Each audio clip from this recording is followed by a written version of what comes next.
Hello, everybody. My name is Sean, and I am here today to do a tech talk on how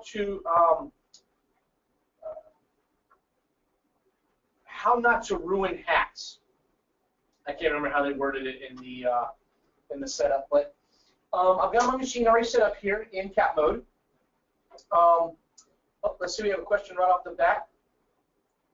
And yes, I am here. Can everybody hear me?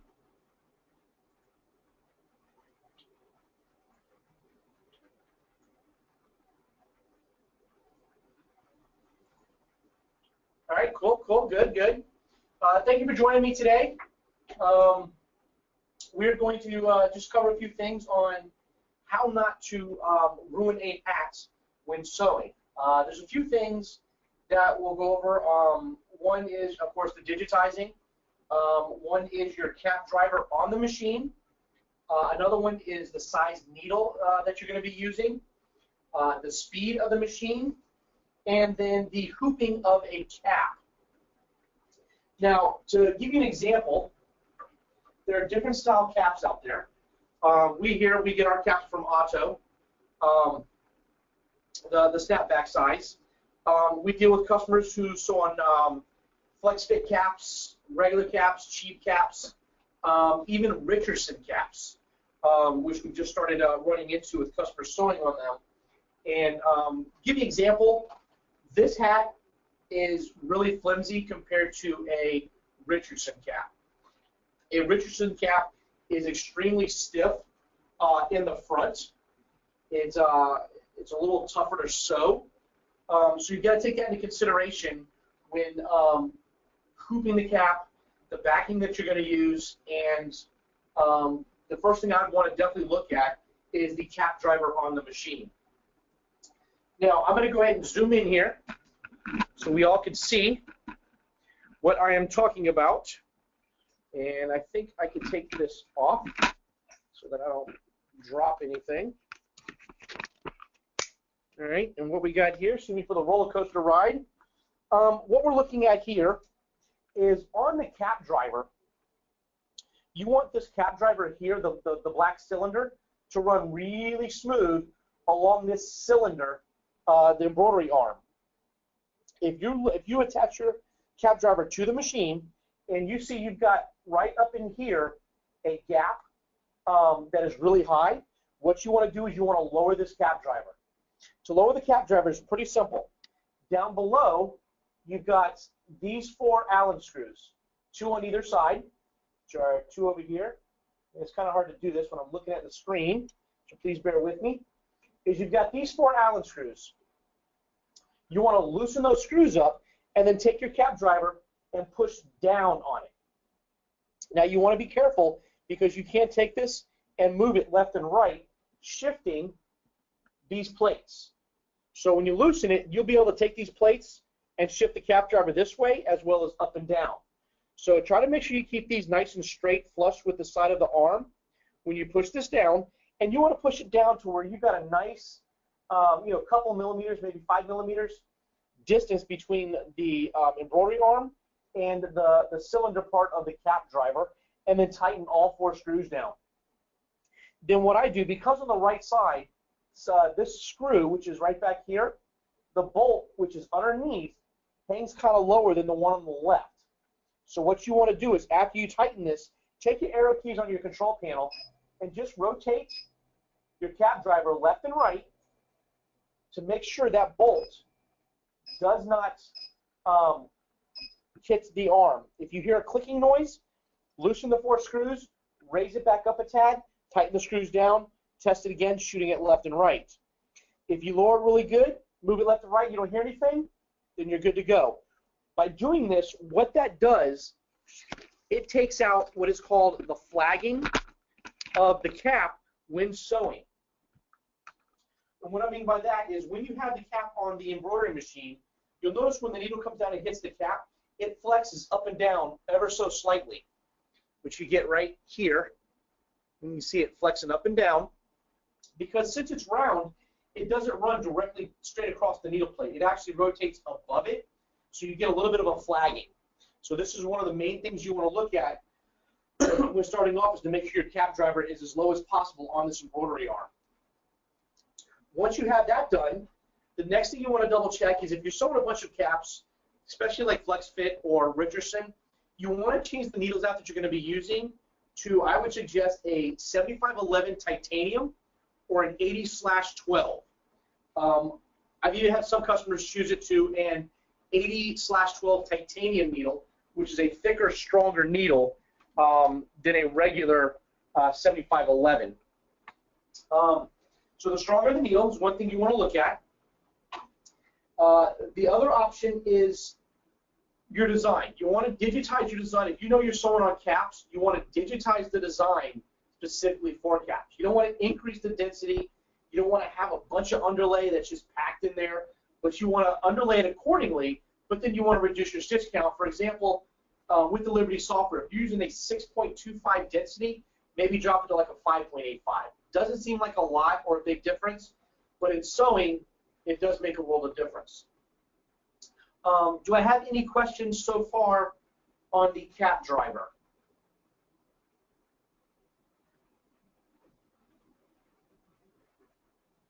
Yeah, that's a good question.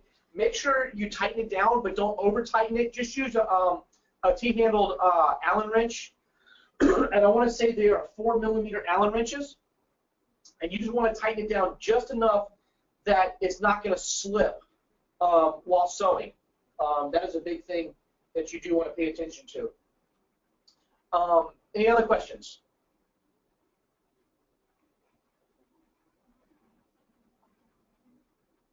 Okay.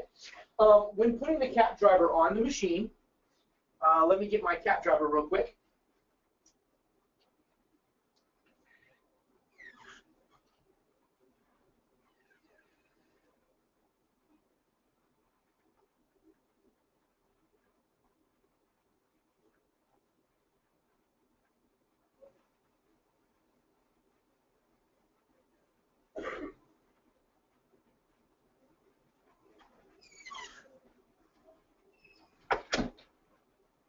All right. On your cap driver, move this out the way, you've got the 4 paper clips that go in the back of the arm. I'll take those off. And you've got your clip here. One thing that I would suggest doing is, if you notice on the back side of your clip, you have 3 sets of holes. Your cap driver will probably be in the first 2 holes on the inside. I don't know if you've ever noticed, but whenever you try hooping something and you've got it clipped on the side and then you go to tighten it, it's extremely tough and you're putting like a lot of weight just to clamp it. What I would do is loosen these 2 bolts here, hold the other side with a Phillips head screwdriver, and what you want to do is you want to move this clip here to the farthest 2 positions. So you would actually move it to this hole and this hole, so that you would have this hole would be open. That'll give you a little more flexibility once you hoop a hat, that when you go to clamp it, it's a lot easier just to push it. All right, we have a question real quick.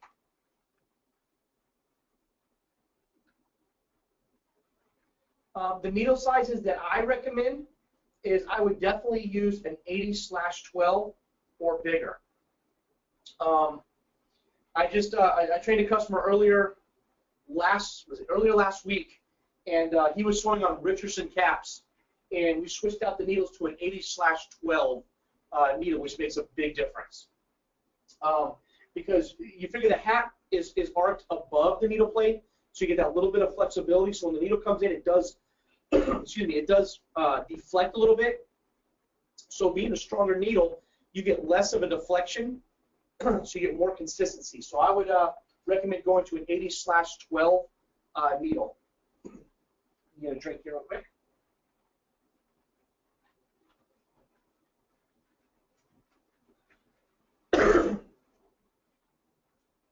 Okay. The other thing you want to pay attention to when you're hooping a cap, sorry, I apologize, I do not have my cap driver or my cap gauge inside. But when you're placing this in here, and we are hooping this hat. What I would do is make sure that you place these on the outside when hooping. Just when hooping, and I'll explain. Then when you place this, you want these teeth right along here to run right along the edge of the seam of the cap, where the edge of the cap meets the sweatband. So we'll place those over the side. You are going to do the same on this side. You're going to place it on the outside of the bar, bring out your sweatband, and you are going to have these teeth run right along the seam as well on this side. You don't want to hoop the hat here and then have the hat pop up like this, because that gives it too much flexibility, too much looseness toward the front of the cap when it sews, causes you issues. So what you want to do is you want to have that seam, which you can see right here. On this one, the seam is right here, whoops, right along the edge of those teeth, so that when you have it in and you clip it, you want it to run directly along the bill, so it grips the groove, run directly along the side, on both sides. You don't want the hat to be hooped to where it looks something very similar to, so I can give you an example. You don't want it to look like that in the back of the cap, because that it doesn't allow this hat to be hoop tight. It allows it for movability, which causes problems on the front of the cap. So you want to make sure that you've got everything tucked in, nice and secure, and you've got a nice form of the teeth gripping the hat all the way around, all the way to the back. We have a question real quick.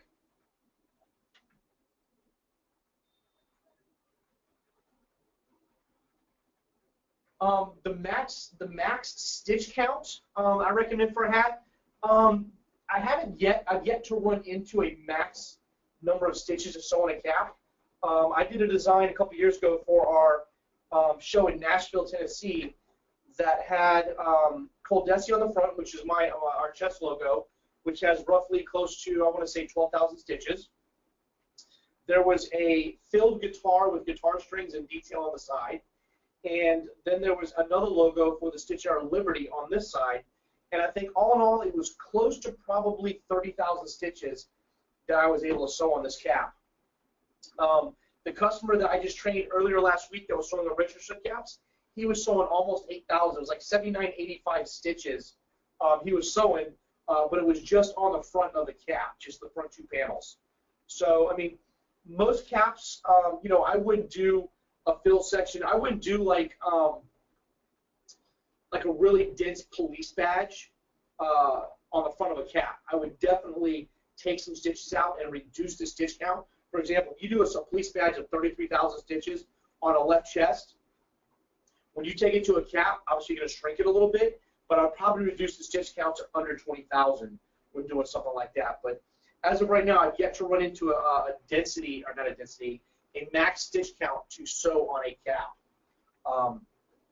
Let's see, what do you do if the bib is sewn crooked? Now, you are talking about this piece right here, the center seam. If it's sewn crooked on these two panels,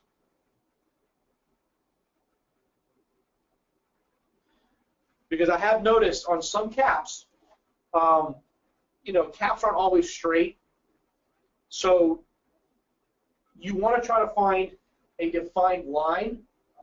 Let's see. Yep, you want to try to find the defined line. So if you look at the cap and this seam actually comes up and then say goes off to the side like it's at an angle, what I would still do is still line everything up. Obviously, you're going to sew in the middle of the cap, but use the line down here as a guide point. Because depending on the way the person is going to wear the cap, whether it be backwards, what have you, this piece up here is going to soften up over time from taking it on off, getting dirty, getting sweaty. This part where the cap actually meets the bill, that line right there is not going to change. That is going to be a defined line. So make sure that if you're lining your artwork up and this is at an angle, you want to go left and right and make sure I line it up to the front of the bill. I wouldn't do it on here because that's when customers will actually see if you look crooked. If you sew a design crooked, they're going to see a crooked design on a cap. If it's lined up to the bill, it'll look more uniform.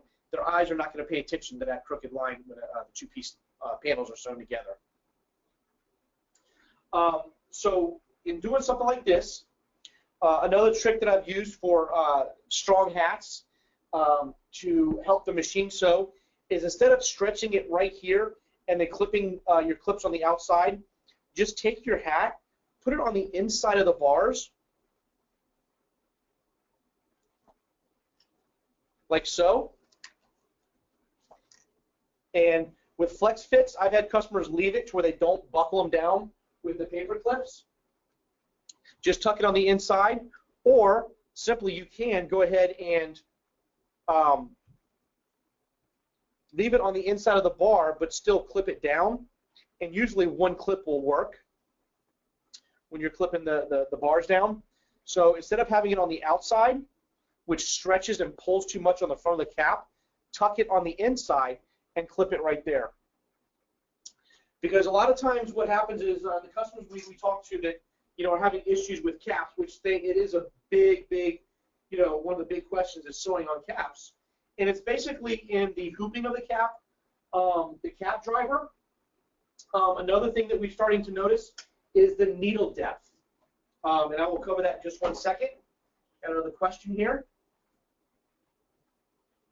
Let's see, is there a way to digitize a front logo and a back side logo where the machine will run it all at once? Yes, not the back, but the front and the side. The way that I would do that is you've got roughly, I'd say 13 inches wide of a sewing field, which is pretty much from ear to ear. So what I would do is just in the software, just create a line box and make it say 2.65 inches tall by 13 inches wide. Then center that in your grid.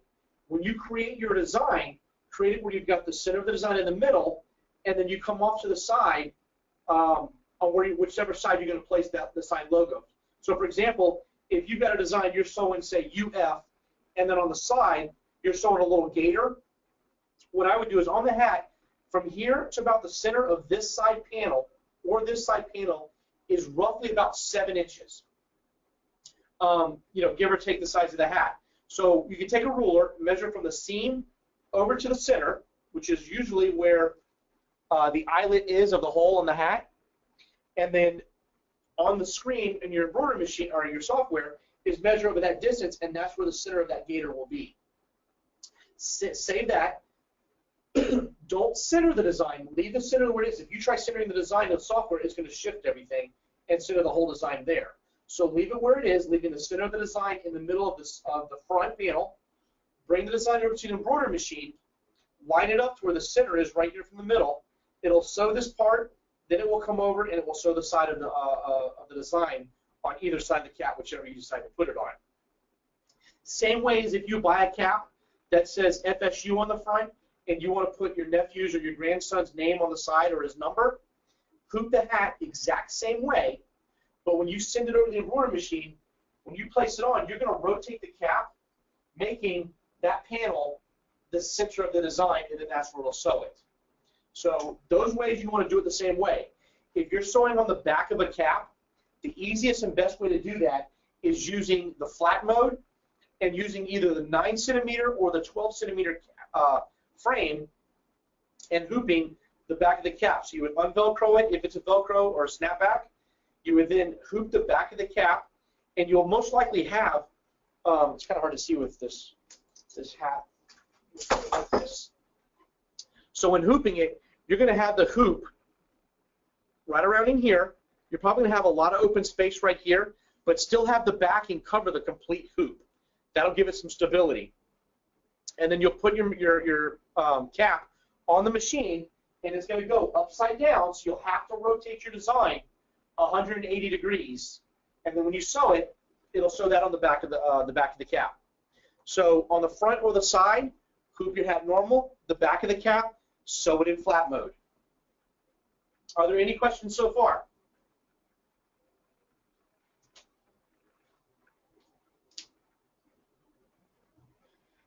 yeah, for something like this, you've got these hats that have arches in the back. What I've done is I've created just running stitch lines and just sewn them out on a flat mode, and then lined them up. Once I have the hat hooped like this, I'll line up those lines. I'll cut them out, and then I'll place them up here to see which one gets this arch the best.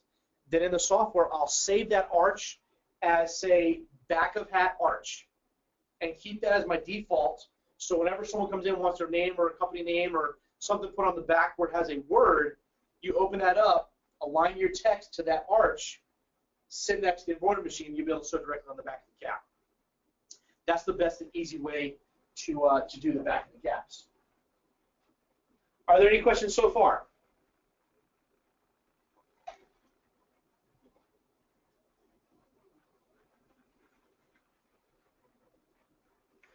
Okay.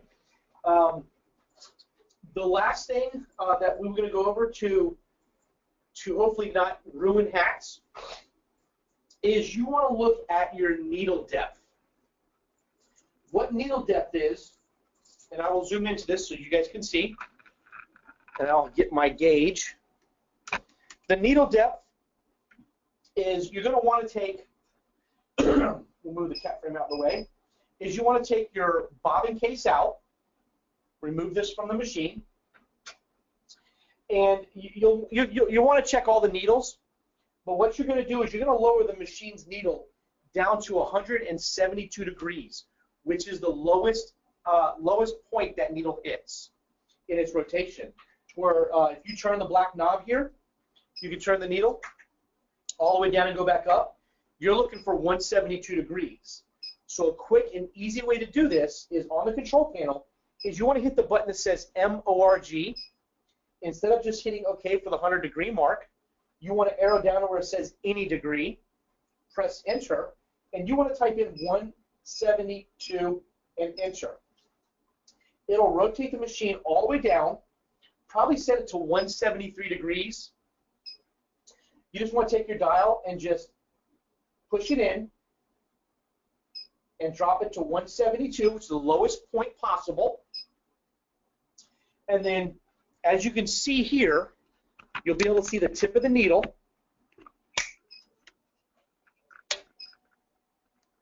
You see the tip of the needle sticking up, which is right. Oops. Which is right there. See the tip of the needle? That's the tip of the needle. That's the lowest dead point of that needle. Now, what you want to check is if you don't have a needle depth gauge, which you can get one at, I want to say it's SoManyParts.com, or just in Google, search for needle depth gauge for, we use size L bobbins, and the way you can tell is on the side of our bobbins you see the letter L, and just search for needle depth gauge for size L bobbins. Let me get mine real quick and I will show you what they look like.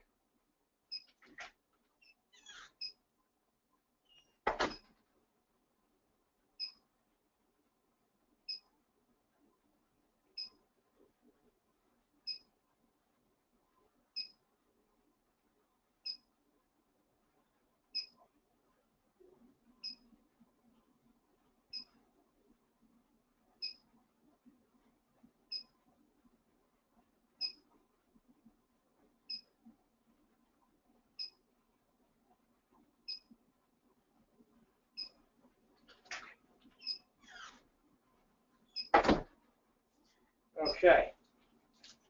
The needle depth gauge, what it looks like is like this. It's got a flat side on it here, and then it's got a completely round base with a smaller base. Obviously, that's just to hold it, so you can take it in and out. And you can see the groove. Let's see if I can focus. You can see the groove running around it right here. This is from us doing our needle depths on here over the years of the machines. But what you want to do is you want to place this in the machine, and I will take this out real quick to show you. So we're right here. You want to take and place this in like so with the flat top at the top, And then you want to rotate this, and you should barely hear that needle rub against this groove. If it's not rubbing and you're turning it and it's you know, rotating freely, you've got it in there and you're rotating it but not hearing the needle touch, that means your needle depth is too high. The way to lower the needle depth is open the blue door. You want to remove your lower plate just by sliding it out to the right. And then in here, I will zoom in real quick, sorry about this. In here, you've got your needle depth height. Oops, I am caught here. Your needle depth height. These two right here. That's your upper dead, and that's your lower dead. So what you want to do is, if your needle is too low to where you can't turn your needle depth gauge, is you want to loosen the lower one right here. You want to loosen this one, and you want to grab here and just push it down until you feel that needle touch. Rotate your needle depth gauge and make sure you got a nice, smooth, clean rubbing noise as you're turning the needle depth gauge. If you're turning it and your needle is flexing a lot, and what I mean by flexing is if it's flexing, you know, 2 or 3 millimeters either way, it's too low. You want to raise it back up, lower it down slowly, check it, lower it down slowly, check it. Once you get it, you want to tighten that screw up.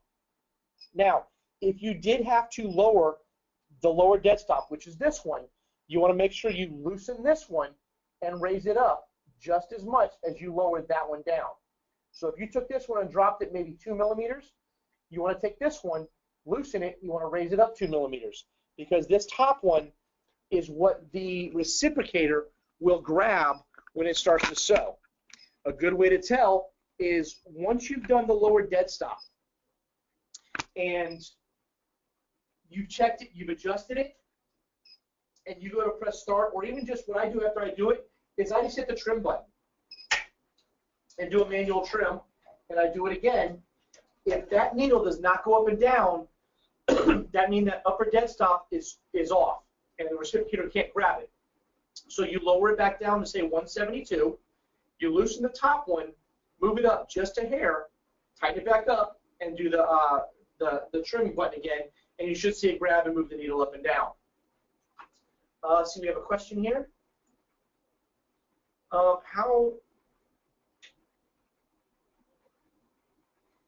Let's see, how big should the design be? How many inches from the center to the top? So you're looking at, where's my cap? What I would do on caps, you have roughly, I would say 2.65 inches to be able to sew. So one easy way to do that is when you're in the software and you choose your start point, your end point, and then you choose center. Well, your center point, you're taking that design, and I'll just use my mouse for example. You're taking it and putting it right there. So the center point is sitting right here. If you make the center point where the two zeros meet at the bottom middle, then when you put it on the embroidery machine, you line your needle up about 1/2 inch to 3/4 of an inch from the base up. That's going to be your start point. So when you trace, it'll trace up top, coming back at the bottom. That's an easy way to see how big you can put your design on a cap. Otherwise, if you're going from the center of the cap up, you're probably looking at maybe 1.25 inches up from the center. So what I would do is just in the design, in the software, make where the two zeros meet, make it at the bottom middle. Send that to your embroidery machine, that you're placing needle number 1 at the bottom middle. So when you do your trace, it goes up, trace the box, and allows you to know if it's going to fit that way or not. That way, it also will allow you to see if you can, how close you're getting to the bottom of the cap. So you can get it pretty low easier that way. Another question, is the needle depth gauge just for the hats, or can it be used for flats as well? No, it's an all-purpose needle gauge, whether you're doing it for flats or for caps. What you're doing with the needle depth gauge is you're adjusting how far that needle comes down to grab the bobbin to pull back up. majority of it is we tried doing it for caps because caps seem to be the biggest issue with customers sewing. So, but it can be used for both caps or flats. And let's see, where should the back strap be? All right, are you talking about this right here when you're hooping it? Are you talking about the Velcro straps or the snapbacks on the back of caps?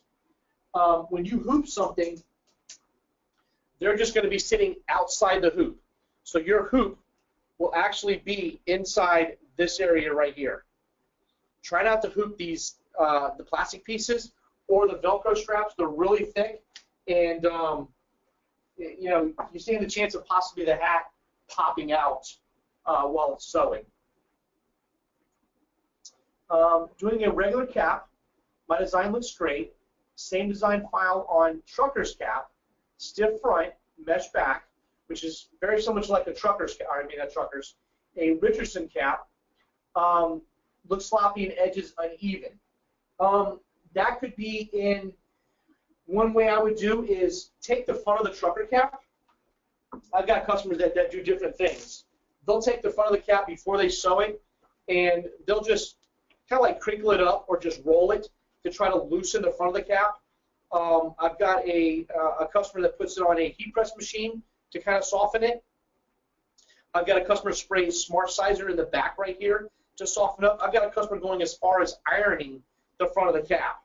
Very time consuming, but he says it works for him, so he goes with that. But I would definitely take it and just wrinkle it in the front. And then the other big thing is make sure that when you hoop it, the two sides are nice and uniform as it goes all the way around.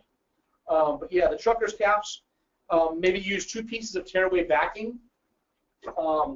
That's another thing to look at. And then, the big thing is, maybe adjusting the cap driver if it's sitting up too high, and then changing the needle size from, say, a 7511 to possibly an 80/12.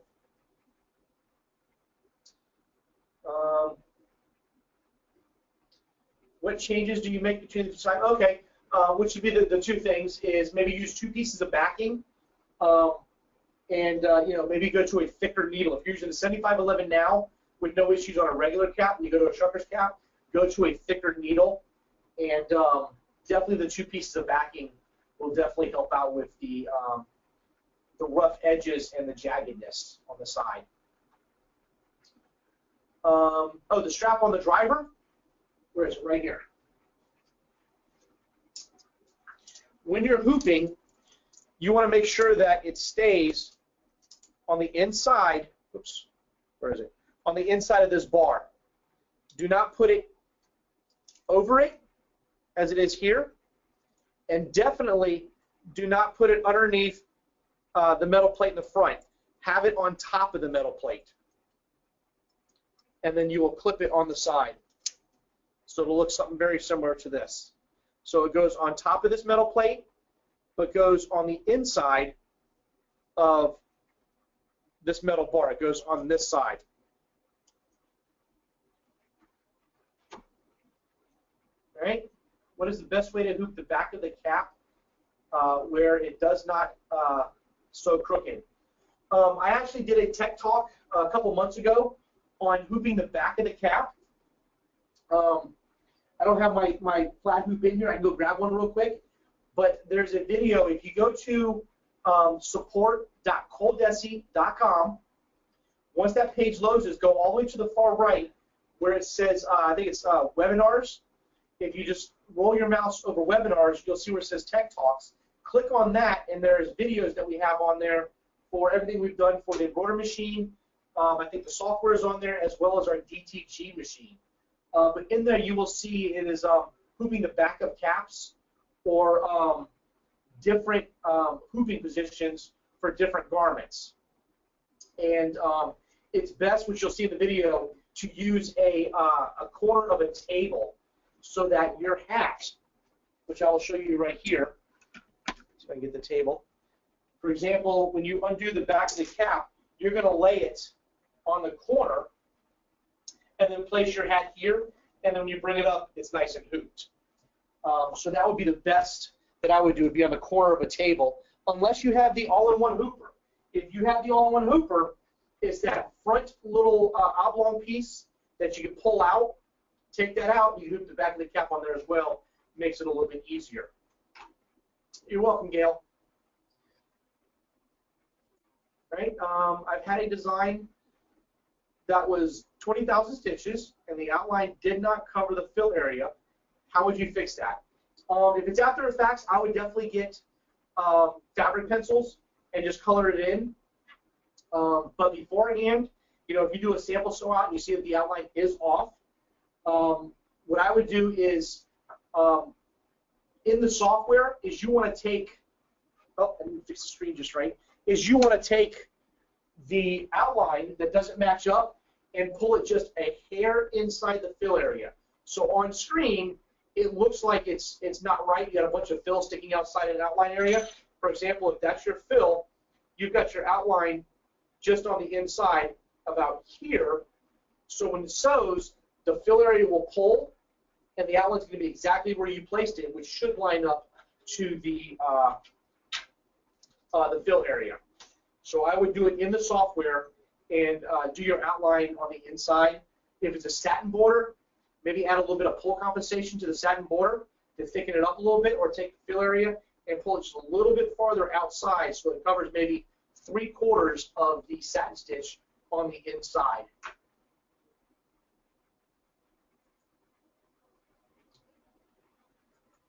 All right. Any questions so far again? Any more questions?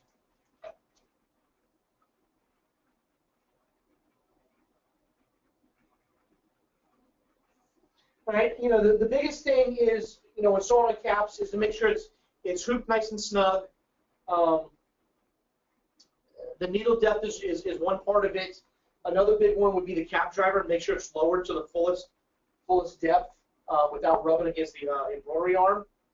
The other thing that you could possibly look at is your hook timing. When doing hook timing, when the rotary hook comes around, you know, we'll say this is the rotary hook. When it comes around and your needle is in the down position, you want to be able to see the hook come to the one side of the needle, but you shouldn't see it stick out on the other side. It should go directly behind it, and then the gap that you would have is you want roughly a business card's width between where you push the needle. You should get a little bit of flex towards the back of that rotary hook. You know, I don't suggest going out and all of a sudden just doing your rotary hook timing, but we do have a document with pictures step by step that if you do want to challenge it, we can send that to you. Just open up a support ticket and you know, send there, put, you know, wanting to do hook timing, you know, please send me the document, and we would be happy to send you the document to help you through that. Another question? Can you do the adjustment? Can you adjust the stitches and it is sent as a DST file when you have someone else digitize it? When you get a design from somebody else in the software, you can adjust the density a little bit, but not as if you created it. So, you know, if you know you're doing it for, say, Richardson caps or flex fits, or you're doing it for hats and period, just let your digitizer know that and just ask them to reduce the density just a little bit, because you're going to be sewing this on caps. Because if you do it in the software, it'll do it to some areas, it might not do it to others. It could start to leave gaps, depends on how much you start to take stitches out of the design. So it's best just to let your digitizer know that you're going to be sewing on, say, you know, thick caps. Just can you reduce the density a little bit for you? And that would be the easiest way. Are there any other questions?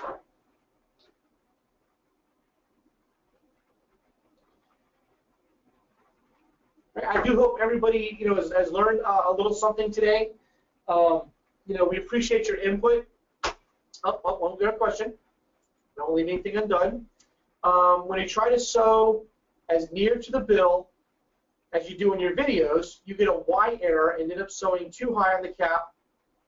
What I would do is, just to check your sewing feel, is go ahead and, if you feel you're getting the Y limit, take your cap off. You can leave the cap driver on the machine, but just take your cap off, switch it from cap mode back to flat mode, then back to cap mode to reset your perimeters.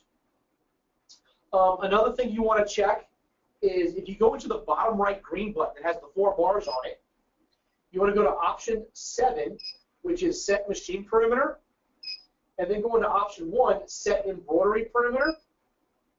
And then what you want to do is you want to scroll to the 4th page, which is second from the last, and make sure your cap frame X position, cap frame Y position is set appropriately.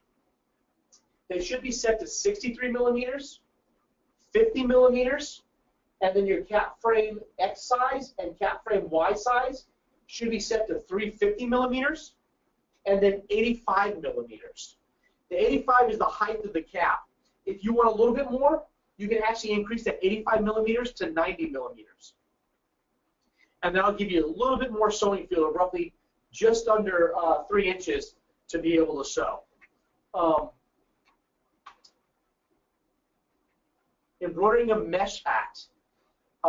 That is trickier because obviously it's a little holier.